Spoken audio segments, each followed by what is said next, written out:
Nesse meio tempo eu estava dando uma olhada aqui, eu verifiquei qual é o problema. É que eu já tinha feito o problema antes, resolvi ele até o final, né? E daí eu apaguei, só que o solver ele continua com alguns dados, né? Isso aqui é restrição do problema anterior, né? Só tem duas restrições, aqui tem três. Ó. Esse aqui eu vou retirar. Tá? Aí ficam só as duas restrições, né? Que são essa e essa, que eu coloquei junto com vocês, tá? E a minha função de otimização que está aqui, né? Então, vou resolver. Ó. Então, aqui a resposta deu 65,83. Tá? Eu tinha chutado aqui 65, ó. Ele teria que ser 65,8333. Tá? E aí ele está exatamente na intersecção. Tá? Então, essa é a solução relaxada. Tá? Vou colocar aqui para vocês saberem quais são os valores, né? Vamos botar um destaque. Aqui em amarelo são os valores que a gente dá. Opa! Valores que a gente está buscando. E aqui, vou colocar uma outra cor aqui para a gente saber que é a resposta. Tá? Então, essa aqui é o meu limite superior da resposta. E a resposta relaxada deu com essas variáveis. Então, eu vou montar uma outra forma, porque é difícil, até vocês, se forem fazendo na prova, fazer daquela forma que eu fiz na apresentação, né? Com gráfico e separando aquelas fatias, né? Que a gente não vai usando e vendo o limite superior e inferior daquela forma. Então, vou fazer uma forma mais textual aqui, né? Então, vou botar S de solução, S0. Minha solução de... Opa, zero. A minha solução original, tá? Tá aqui, S.0. Então, para essa solução original, deixa eu dar mais uma linha aqui.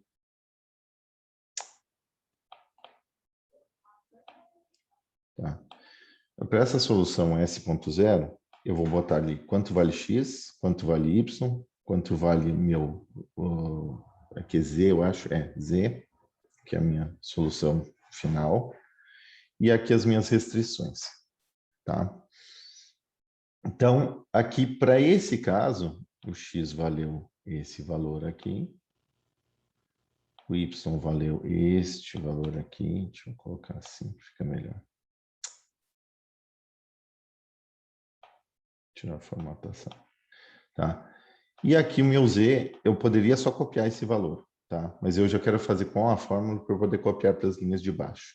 Então, aqui é 7 vezes X mais 10 vezes Y.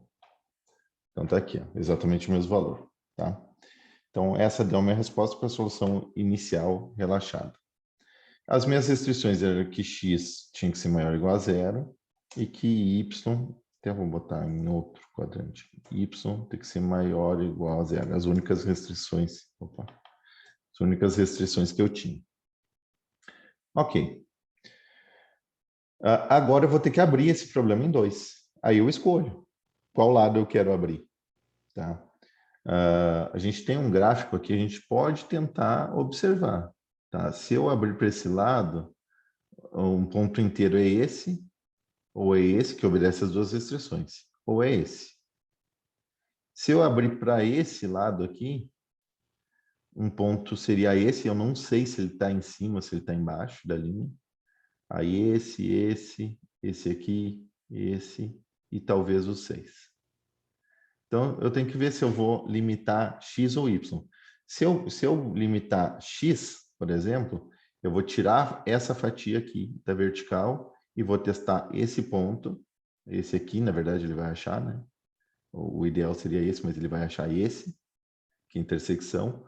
Ou acima é a intersecção com a linha verde e com o x valendo aqui 2, né? Menor que 2. Opa, o x, desculpa, menor que 5. Tá? Ou eu posso testar, então, limitando o y. Tá? O y, então, ele está em 2,5, eu vou testar com 2 ou com 3. Então, vou testar acima de 3 ou abaixo de 2. Eu vou fazer com y primeiro. Tá? Então, eu vou dizer que essa solução vai ser solução original que eu dividi na parte 1 e a solução original que eu dividi na parte 2. Fica fácil da gente entender de onde é que saiu esse aqui. Porque a gente pode bifurcar de vários lugares e aí com esse sistema de numeração fica fácil. Tá? Isso aqui não faz parte do método em si, mas é uma maneira que eu bolei de passar isso nas aulas, né, que eu acho que fica fácil de entender. Para simular mais ou menos essa distribuição aqui em árvore, né? Bom, então se eu vou começar em y, eu vou testar y valendo 2 e y valendo 3. Tá? Nesse caso aqui, a restrição de y, a de x continua igual. X maior ou igual a 0 para os dois casos. Tá? X maior ou igual a 0. Y continua sendo maior ou igual a 0 aqui. Tá? Opa. Só que aqui, além de ser maior ou igual a 0, ele tem que ser menor ou igual a 2. Lembra, né? Se eu tirar uma fatia daqui, do y, desculpa, né, que é esse aqui, eu vou testar menor ou igual a 2, que é só a parte de baixo, ou maior ou igual a 3. Então, aqui, além de maior ou igual a 0, o meu y tem que ser menor ou igual a 2. Tá? Nesse caso aqui. E para o outro, ele tem que ser maior ou igual a 3. Tá? Se ele é maior ou igual a 0 e y também tem que ser maior ou igual a 3, não faz sentido eu ter esse primeiro. Porque eu estou dizendo que ele tem que ser maior ou igual a 3, né? Então, aquele maior ou igual a 0 já perde sentido. Então, vou deixar só assim. Opa, e aqui, como eu arrastei, ele colocou outro valor. Então, as minhas restrições são essas. Os valores que eu vou testar são esses. Como eu vou fazer o teste? Aqui eu vou arrastar para baixo, para ele já fazer o cálculo. Esses valores estão errados porque ele está considerando zero isso aqui que está vazio. Como eu vou achar esses valores? Vou lá para o solver. Vou primeiro para esse caso aqui. Tá? No solver, é só para agilizar, né? Então, no solver, eu vou adicionar mais uma restrição, que é exatamente essa aqui que a gente colocou aqui. Ó. Tá? Se o meu valor, que é, eu vou selecionar ele aqui, né? Esse x, tá? Opa, o y, desculpa. O y, ele tem que ser menor ou igual, já está ali, a 2. Tá? Adicionei essa restrição. Ó, tem mais uma. E mando resolver.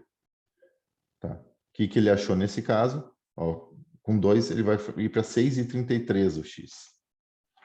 6,33. E aí já foi para 64,33. Aqui ele deu uma arredondada diferente, né? 64,31. Mas enfim, porque ele está arredondando para duas casas, né? Até vou fazer isso em todos aqui, que fica melhor, fica padrão, né? Aqui, arredondar para duas casas. Tá? Deu um pouquinho diferente no arredondamento aqui, mas dá para ver que é a mesma resposta. Ah, por causa disso aqui também, né? Peguei 6,33, só que lá ele se vai, né? É dízimo. Então, para ficar mais exato, eu posso colar o mesmo valor aqui. Pronto. E agora eu vou testar com maior ou igual a 3 o y. Então, vou lá no solver de novo, dados, e vou alterar isso aqui. Tá? Em vez de eu criar uma nova restrição, porque eu não tenho mais essa, não estou testando esse, estou testando esse. Não tem mais menor ou igual a 2. Então, eu vou alterar, em vez de menor ou igual a 2, ele tem que ser maior ou igual a 3. E vou testar. Tá? Ok. Ó, 3 e 5. Então, vem 5 para cá. Então, ele achou exatamente 65. Tá. Como eu já abri esse S0 em 2, eu não vou mais testar isso aqui. Eu até vou botar outra cor para a gente ver que eu não preciso voltar mais nisso. Tá? Essa solução aqui, eu vou colocar ela como um laranja, para a gente ver, opa, é uma solução incumbente. Até vou escrever aqui do lado. Incumbente. Tá? Porque ela obedece todas as minhas restrições, né? E é uma das soluções válidas. Eu não sei se é a melhor. Eu tenho que achar a melhor possível, ou seja, o que tem o maior valor de z, que é uma função de maximização, né? Aí, o que eu poderia fazer? Abrir essa solução aqui. Tá? E testar isso aqui valendo 6 ou 7, o x. Só que lembra, esse valor de 64,33, eu só vou achar valores abaixo dele, quando eu restringir o x. Só que eu já tenho uma de 65, que é melhor. Então, não tem por que abrir isso. Então, a solução para o meu problema, no fim das contas, eu vou deixar em verde, é essa aqui. Então, esse problema não precisa abrir tantas vezes, tá? Se vocês olharem lá, esse problema que a gente fez antes dessa forma, eu tive que abrir várias vezes, né? Eu tenho ele resolvido aqui, mas por questão de tempo aqui da nossa aula, né, já tive que gerar outro link. Eu não fiz ele, mas olha quantas vezes eu abro. É o mesmo número de vezes lá, né? Então, começo fazendo aqui, abro para 6.1, esse 0.1.2, né?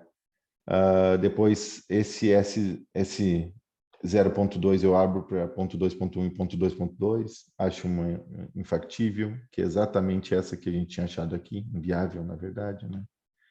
Tá. Aí o ponto 2.1, que era esse aqui, eu abro em 1 e 2, achei as duas incumbentes, que é exatamente o que a gente tinha aqui, tá? Com 12 e 11, uma valendo 12 e outra 11. Como eu tenho as duas incumbentes, a melhor é a resposta, que é essa aqui. Então, só fiz de outra forma. Vou disponibilizar para vocês essa apresentação, que já está pronta, né? Com isso aqui, vocês conseguem rastrear os passos que foram dados, né? E as alterações foram feitas lá da mesma forma, aqui no Solve, tá? Então, vocês acompanhando depois o vídeo que eu vou disponibilizar do nosso encontro síncrono, vocês conseguem fazer esse caso que é maior também. Então, eu quis dar um caso fazendo de cada jeito, né? Mostrando aquela árvore, que eu acho que é mais fácil de um primeiro contato, para vocês entenderem por que faz isso aqui, né? Mas na hora de calcular, normalmente eu já não faço mais árvore, só faço dessa forma, tá? Bom, aqui, por exemplo, eu poderia abrir de novo, que é aquele caso, exatamente aquele caso que a gente falou aqui, né?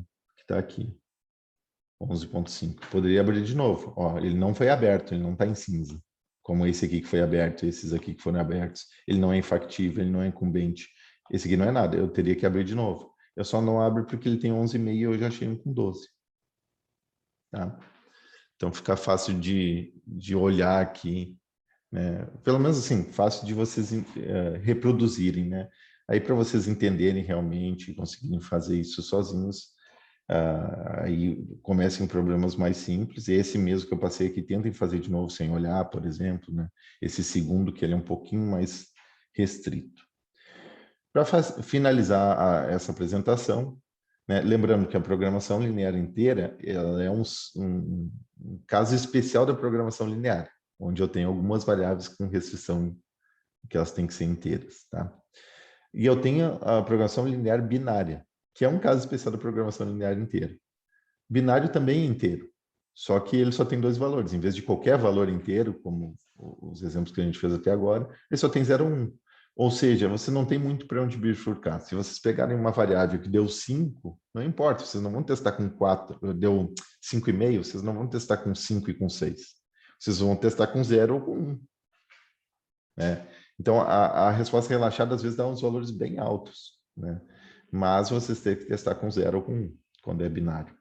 Né? Então, acaba que é mais simples. Às vezes, até, assim, em vez de montar todo o esquema, você faz as possibilidades todas, né? Claro, para um número pequeno de variáveis, isso você faz. Aqui, por exemplo, eu só tenho 3 variáveis binárias, né? Então, aqui daria 8 possibilidades no máximo, né? Então, até vocês podem jogar as 8 combinações ali, né? E gerar e ver qual é o resultado que ele obedece às restrições e a melhor possível. Agora, quando fica muito grande esse número, né, e ele vai dobrando a cada nova variável, dizer que tem 10 variáveis, são 10 dígitos binários, é um número de combinação muito alto. Então, aí já compensa fazer esse trabalho que a gente fez agora de montando a árvore, né?